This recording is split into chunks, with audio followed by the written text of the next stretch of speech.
Hello friends, अपन पढ़ रहे हैं रीट लेवल 1 मेन एग्जाम हेतु साइंस के सिलेबस को। अभी तक अपन ने 7 टॉपिक्स को एनसीईआरटी बुक से कंप्लीट कर लिया है। अगर आपने अभी तक इन टॉपिक्स को नहीं पढ़ा है तो आप चैनल पर प्लेलिस्ट में जाकर के इन्हें कवर कर सकते हैं। अभी अपना टॉपिक नंबर 8 जीवों में श्वसन और परिवहन ये टॉपिक चल रहा था। इसके अंदर आपकी जीवों में श्वसन और जीवों में परिवहन दो टॉपिक हैं। और इसके अंदर परिवहन वाले टॉपिक में दो टॉपिक आ जाते हैं, एक रक्त परिसंचरण तंत्र और एक उत्सर्जन तंत्र। तो ऐसे करके आपके इसमें 3 टॉपिक होते हैं। अभी अपना चल रहा है जीवों में श्वसन। एक वीडियो आ चुका है जो आपने देख भी लिया होगा। आज अपन उसके नेक्स्ट से पढ़ते हैं। तो चलिए फ्रेंड्स, शुरू करते हैं अपन आज की क्लास को। पिछले वीडियो में हमने श्वसन के जनरल इंट्रोडक्शन और श्वसन के प्रकार के बारे में पढ़ा था। ठीक है, श्वसन हमने दो प्रकार के पढ़े थे, एक वायवीय श्वसन और एक अवायवीय श्वसन।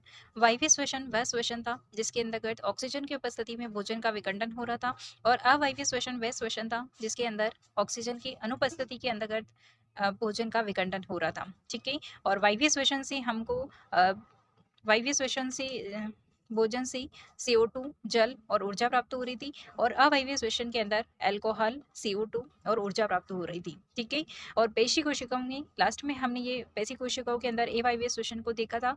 इसके अंदर भी आपको ध्यान में रखना है कि जब पेशियों के अंदर अवायवीय श्वसन होता है तब ग्लूकोज से पेशी कोशिकाओं के अंतर्गत लैक्टिक अम्ल और ऊर्जा बनती है, और ये लैक्टिक अम्ल जब पेशियों के अंदर इकट्ठा हो जाता है तो उससे ऐंठन उत्पन्न होती है, जिसको अपन आज पढ़ेंगे। पेशियों में ऐंठन क्यों होती है?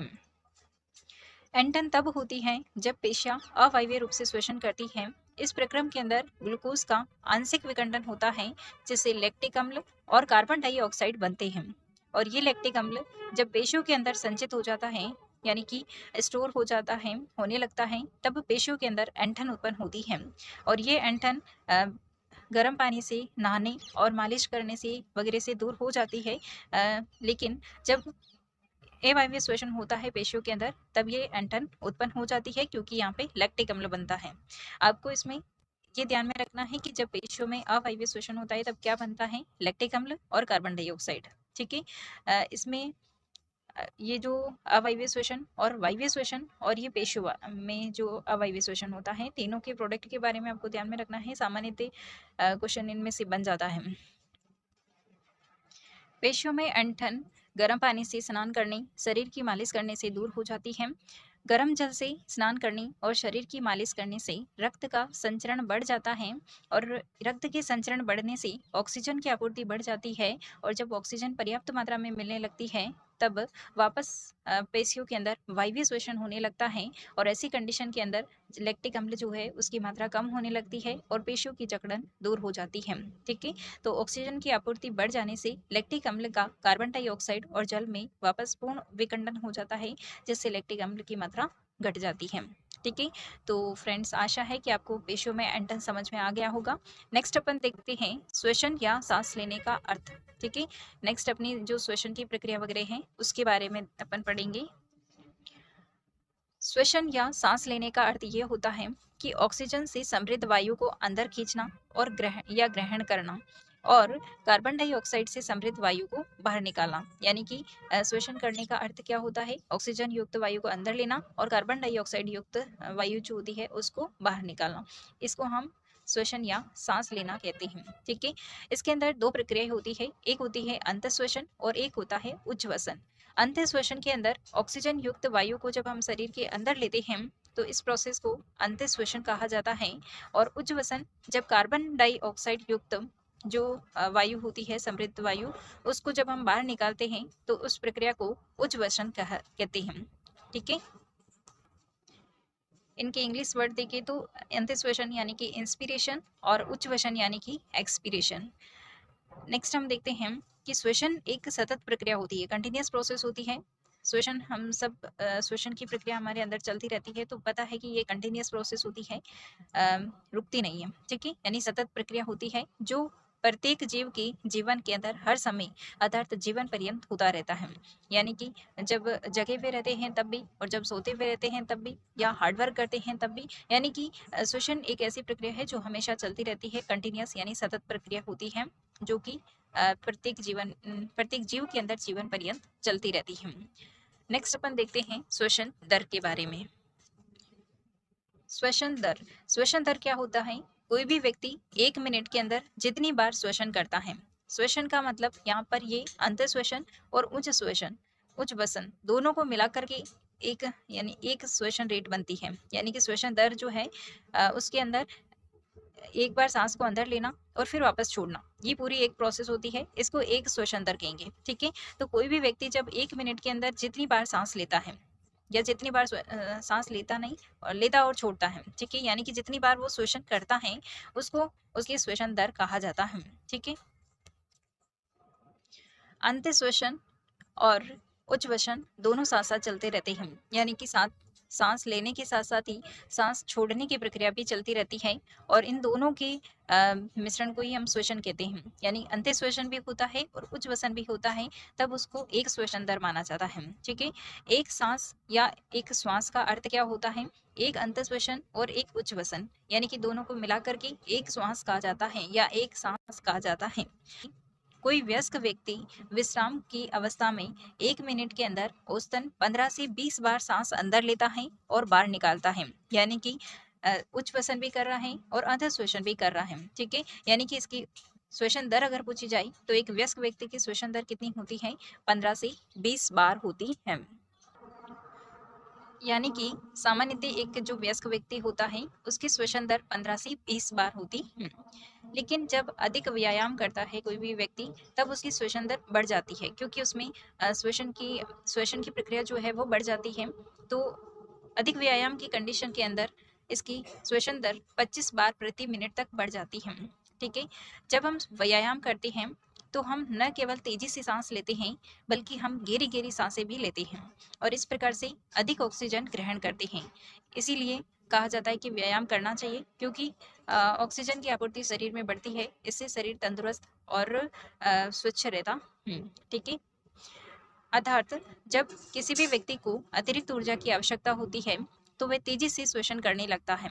ठीक है, यानी कि जब शरीर को अधिक व्यायाम करने या फिर कठिन परिश्रम करने की आवश्यकता होती है, तब तेजी से श्वसन की प्रक्रिया चलने लग जाती है, क्योंकि ऊर्जा की अधिक मात्रा में आवश्यकता होती है और उसमें ऑक्सीजन की ज़्यादा मात्रा में आवश्यकता होती है। तो ऐसी कंडीशन के अंदर श्वसन की दर भी बढ़ जाती है। जब सेल्स को अधिक मात्रा के अंदर ऑक्सीजन मिलने लगती हैं तो यह भोजन के विखंडन की दर को भी बढ़ा देती है और जिससे अधिक मात्रा में ऊर्जा मिलती है। नेक्स्ट टॉपिक अपना है, हम श्वास कैसे लेते हैं। ठीक है, यानी कि मानव के अंदर हमको श्वसन तंत्र को पढ़ना है। जब हम वायु को अंत्य श्वसन द्वारा अंदर लेते हैं तो यह नथुनों यानी कि नाक से नासा गुहा के अंदर यानी नेजल कैविटी के अंदर चली जाती है।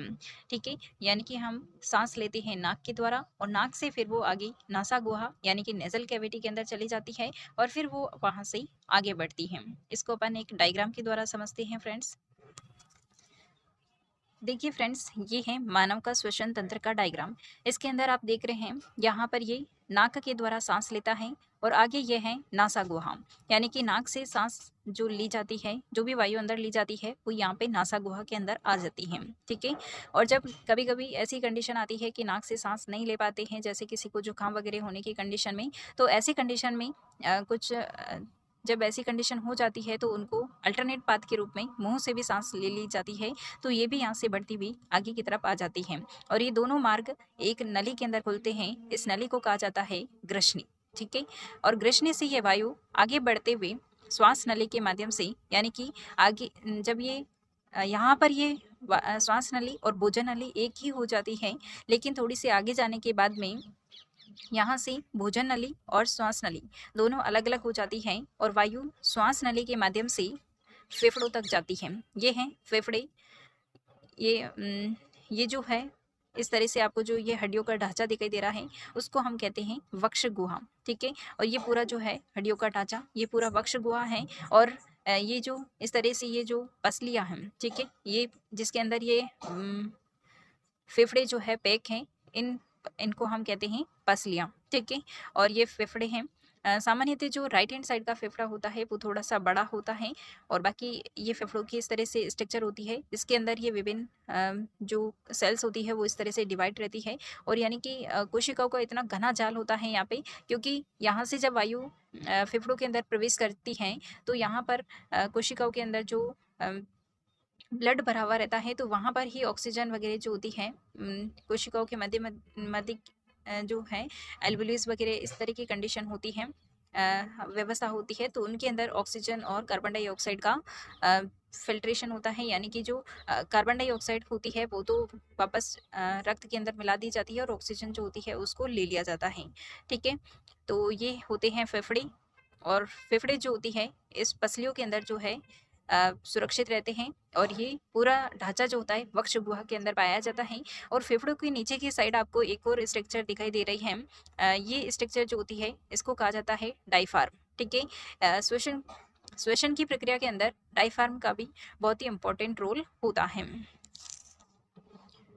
डायग्राम से आपको अच्छे से समझ में आ गया होगा। अब अपन इसको देख लेते हैं थ्योरी के रूप में। ठीक है, नासा गुहा से वायु श्वास नली से होकर के हमारे फेफड़ों यानी कि फुफ्फुस तक पहुंच जाती है और फेफड़े वक्ष गुहा के अंदर स्थित होते हैं। और वक्ष गुहा के बारे में आपको ध्यान में रखना है कि वक्ष गुहा पार्श्व के अंदर पसलियों से घिरी हुई रहती है। ठीक है, यानी पसलियों से पूरा घिरा हुआ रहता है, ये ढांचा जो होता है वक्ष गुहा होती है। और वक्ष गुहा के नीचे की साइड एक बड़ी पेशीय परत पाई जाती है जिसे डायफ्राम यानी कि मध्य पट्ट कहा जाता है और ये वक्ष गुहा को आधार प्रदान करती है, यानी कि जो वक्ष गुहा होती है उसके नीचे की साइड पाई जाती है, इसलिए आधार का कार्य करती है।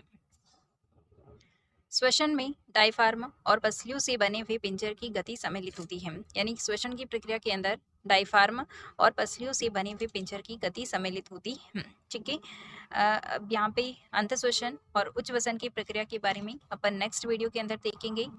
आज के लिए इतना ही फ्रेंड्स, मिलते हैं नेक्स्ट वीडियो के अंदर। तब तक के लिए thanks for watching this video. जय हिंद, वंदे